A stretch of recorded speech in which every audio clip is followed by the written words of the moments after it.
Hello fish folks. Well, a little update.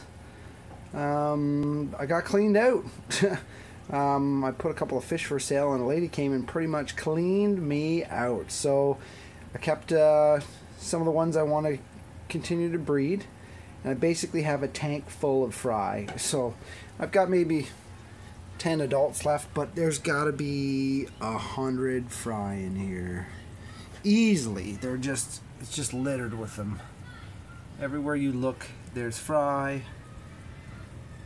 And they're too big to be eaten now, which is great, but they're everywhere. Just in the back, up in the top, just everywhere you look, there's fry. It's wonderful. So all my females dropped right before this lady came and cleaned me out. And now I have a tank full of fry. Here you go.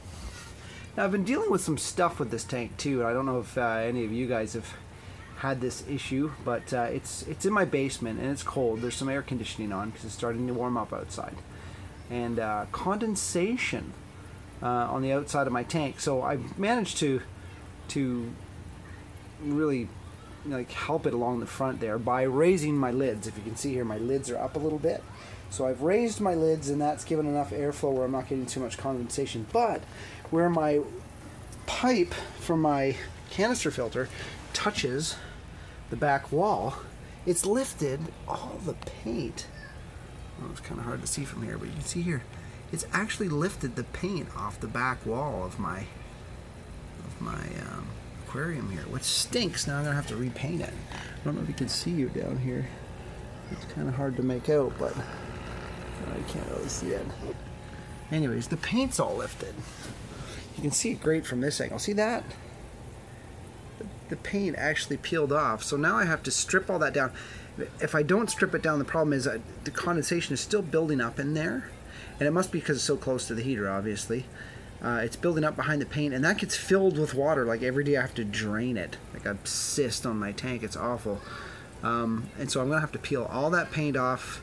I'm going to have to dry it really well and repaint it, and I don't think I'm going to be able to repaint it with the weather the way it is or the AC on, because it's just going to bubble up again. So if any of you guys watching if you might have had this problem before and you might have a solution for me, that would be fantastic. Just throw something in the comments there. That's it. I've got a ton of fry. Look at that. Look at that. Everywhere the eye can see, there is fry. It's wonderful. So I'm looking at months before I have fish to sell again. It takes a very long time. A good 4 months for these to be like juvie and ready to go. Anywho, that's my update. I've now gone from a guppy tank to a fry tank. Enjoy.